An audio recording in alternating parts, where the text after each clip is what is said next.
ఇది ఉన్న వాటి ఇల్లు కోసం రెనోవేట్ చేయడానికి కూడా వస్తుంది సార్ లోను. ఆ! కొంతమంది ఎట్లా గ్రౌండ్ ఫ్లోర్‌లో ఉంటుంది. పైన ఫస్ట్ ఫ్లోర్ కట్టుకోవాలనుకుంటారు. అవును. దానికి మళ్ళీ పర్మిషన్ ఎక్స్‌టెన్షన్ చేసుకొని వస్తారు. ఓకే. ఆ పైన ఫస్ట్ ఫ్లోర్ కట్టడానికి కూడా లోన్ వస్తుంది. ఓకే.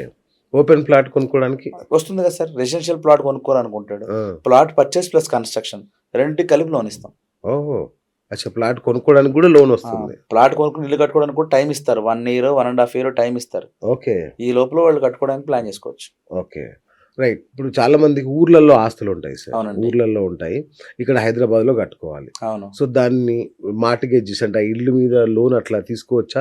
ఊర్లో ఉన్న దాని మీద తీసుకొని ఇక్కడ కట్టుకోవచ్చా హైదరాబాద్‌లో? చేయొచ్చు సార్. ఇక్కడ ఇక్కడ ఇల్లు కట్టుకోవాలనుకుంటే ఇక్కడే లోన్ ఇస్తాం. ఆ! ఊర్లో ఉన్న ప్రాపర్టీ మార్ట్‌గేజ్ చేయాల్సిన పనేం లేదు. ఆ! కొందరికి ఎట్లాంటి అవసరం వస్తుందంటే వాళ్ళు హైదరాబాద్‌లో బిజినెస్సో, జాబో చేస్తూ ఉంటారు సార్. అవును. ఇక్కడ వాళ్ళకి ఫండ్స్ అవసరం అవుతాయి. దాని సెక్యూరిటీగా ప్రాపర్టీ ఇవ్వాల్సొస్తుంది. హ్మ్. ఇక్కడ హైదరాబాద్‌లో లేదు ప్రాపర్టీ. లేదు. ఊర్లో ఉంది. అక్కడ ప్రాపర్టీని మార్ట్‌గేజ్ చేసి ఇక్కడ ఇన్‌కమ్‌ని తీసి లోన్ ఇస్తాం. ఆ! అది. దానికి యాహ్! యూజ్ చేసుకోవచ్చు. అచ్చా! అట్లా ఇక్కడ ఇల్లు కొనుక్కోవాలన్నా, ఇక్కడ ఇల్లు కట్టుకోవాలన్నా ఇక్కడ ప్రాపర్టీతోనే కదా చేసేది. లేదు అవును. ఇక్కడే జాబ్ చేస్తున్నారు. ఓకే. అక్కడ ఊర్లో ఇల్లు కట్టుకోవాలనుకుంటారు. అక్కడ అవును. లోన్ ఇస్తాం మనం. అచ్చా! హ్మ్. ఊర్లో కట్టుకోవాలన్నా గూడా లోన్ ఇస్తారు. సూపర్.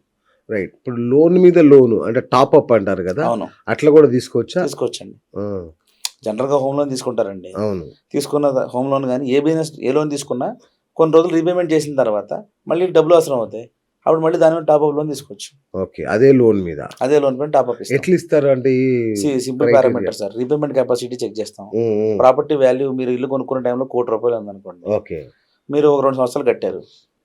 లోను ఒక 20% లోను కట్టేశారు. అవును. ప్రాపర్టీ వాల్యూ కూడా ఒక 20% పెరిగింది. అచ్చా! ఓకే. అప్పుడు మళ్ళీ ప్రాపర్టీ వాల్యూని బట్టి మళ్ళీ మనం లోన్ ఇవ్వచ్చు కదా!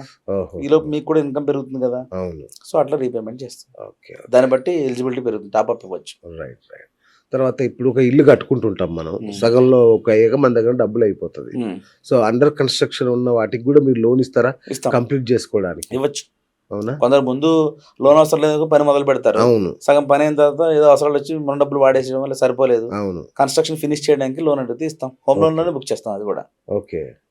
రైట్. ఇప్పుడు గ్రామకంఠం భూములు అంటారు గదా! అవునండి. అట్లాంటి వాటికి గూడా లోన్స్ ఇస్తారా? ఇస్తాం. ఆ! గ్రామకంఠం భూములు అన్ని ఇల్లు అన్ని కట్టుకోవడానికి, అన్ని కొనుక్కోవడానికి బ్యాంకులు లోన్ ఇస్తాయా? ఇస్తాం. అన్ని బ్యాంకులు ఇస్తాయా? కొన్ని. కొన్ని బ్యాంకులు ఎన్‌బీఎఫ్‌సీలు ఇస్తాయి సార్. గ్రామకంఠం భూములకి ఏంటంటే ప్రీవియస్ లింక్స్ ఉండవు. అవును.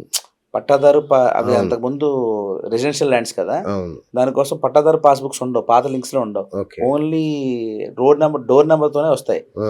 సో, ఆ డోర్ నంబర్ లింక్ తోటి వెనక్కెళ్ళాల్సొస్తది. సో, దానివల్ల దానికి బ్యాంక్ కావాల్సిన 13 years link document, 30 years link document దొరకక కొన్ని బ్యాంకులు చెయ్యవు. ఓహోహో! రీసెంట్ డాక్యుమెంట్ లింక్‌తో సరిపోయే చేసే బ్యాంకులు, ఎన్‌బీఎఫ్‌సీలు చేస్తాయి. ఉన్నాయా అట్లాంటివి? ఓకే. చేయొచ్చు. సో, మీరు ఇప్పిస్తారా అలాంటి వాటికి తప్పకుండా. గూడా? సో, అన్‌సెక్యూర్డ్ బిజినెస్ లోన్స్ హ్మ్. అంటే ఎట్లాంటి తాకట్టు గాని అది పెట్టుకోకుండా అవునండి. ఎంత వరకు ఇప్పించగలరు మీరు? కస్టమర్ రీపేమెంట్ కెపాసిటీని బేస్ చేసి ఇస్తాం సార్. హ్మ్. ఎంత 10,00,000 నుంచి ₹1,00,00,000 వరకు. అచ్చా! ₹1,00,00,000 ఇప్పిస్తారా? తప్పకుండా. ఓకే. అంటే ఏం క్రైటీరియా కావాలి మీకు? అంటే బిజినెస్ రీపేమెంట్ కెపాసిటీ అనే మాట ఎక్కువ వాడుతున్నారు గదా! అవునండి. దాని క్రైటీరియా ఏంటి అని ఎట్లా క్రైటీరియా చూస్తారు? అంటే ఎట్లా చూస్తారు? ఇప్పుడు మీరు ఎంత సంపాదిస్తున్నారు? ఫర్ ఎగ్జాంపుల్ మీరు నెలకు ఒక ₹1,00,000 సంపాదిస్తున్నారనుకోండి. అవును. దాంట్లో మీరు 50,000 ఇన్‌స్టాల్‌మెంట్ కట్టగలుగుతారు. అవును. అదే మీ repayment capacity. Okay. Okay. Okay. 50,000 ఈఎంఐకి ఎంత లోన్ ఇవ్వగలమో అంత లోన్ ఇస్తాం. Okay. Right. So, working capital గూడా లోన్ ఇస్తారా? తప్పకుండా. వర్కింగ్ క్యాపిటల్ లోన్ ఇస్తాం సార్. హ్మ్. అన్ని బ్యాంకుల నుంచి వస్తుందా? అన్ని బ్యాంకులు వర్కింగ్ క్యాపిటల్ చేస్తాయి. అచ్చచ్చచ్చా! ఓకే. Personal loan. హ్మ్.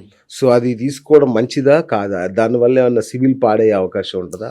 లోన్ తీసుకోవడం వల్ల సిబిల్ స్కోర్ ఏం పాడవదు సార్. హ్మ్. అవసరానికి సరిపడా కరెక్ట్‌గా తీసుకొని రీపేమెంట్ చేస్తే మంచిదే. సో, ఎలాంటి లోన్ తీసుకున్నా పర్వాలేదు. పర్వాలేదు. పర్సనల్ లోన్ తీసుకున్నా కూడా నష్టం లేదు గానీ, నష్టమేం లేదు. టైంకి రీపే చేయకపోతేనే ప్రాబ్లమ్. అవును. సిబిల్‌కు అంటే సెక్యూరిటీ లేకుండా వస్తుంది కదా సార్. అవును. పర్సనల్ లోన్‌కి ఏ సెక్యూరిటీ అక్కర్లేదు. అవును. మీ రీపేమెంట్ కెపాసిటీ అంటే మీ సాలరీని బట్టి కరెక్ట్. ఎంత ఈఎంఐ కట్టగలరో లెక్క చేసి మీకు లోన్ వస్తుంది. అవును. ఆ లోన్ తీసుకొని దాన్ని ప్రాపర్‌గా యూజ్ చేయకుండా ఏదైనా ఈ బెట్టింగ్స్ అటు ఇటుకి పెట్టారనుకోండి. ఆ! ఆ డబ్బులు పోతే ఆ! ఆ! రీపేమెంట్ చేస్తే ఇబ్బంది అవుద్ది కదా! ఓకే. ఓకే. ఆ స్పెక్యులేషన్స్ కోసం అచ్చచ్చా! వాడకూడదు పర్సనల్ లోన్ తీసుకొని. ఓకే. మరి అది ఎట్లా మీరు అసెస్ చేస్తారు?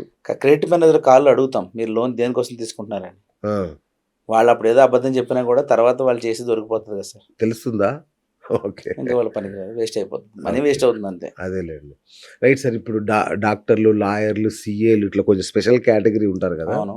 వీళ్ళకేమన్నా స్పెషల్‌గా లోన్ కేటగరీ ఉంటుందా? అవును సార్. చార్టర్డ్ అకౌంటెంట్స్‌కి తర్వాత డాక్టర్స్‌కి, ఆర్కిటెక్ట్‌కి ప్రొఫెషనల్ లోన్స్ ఇస్తాం. ఓహ్! అంటే దానికి ఏమైనా తక్కువ వడ్డీ ఉంటుందా రేట్ ఆఫ్ లేదంటే ఇంట్రెస్ట్ తక్కువ ఉంటుంది, ఎలిజిబిలిటీ క్రైటీరియా ఎక్కువ తీసుకుంటాం.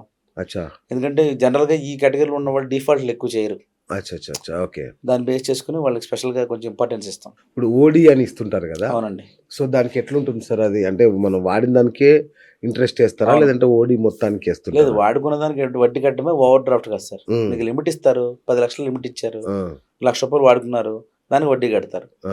మళ్ళీ 10 లక్షల రూపాయలు మళ్ళీ మీరు ఆ ఓడి అకౌంట్ డిపాజిట్ చేశారు, ఇంట్రెస్ట్ ఉండదు, ఓకే ఎంత వాడుకుంటే దానికే వడ్డీ.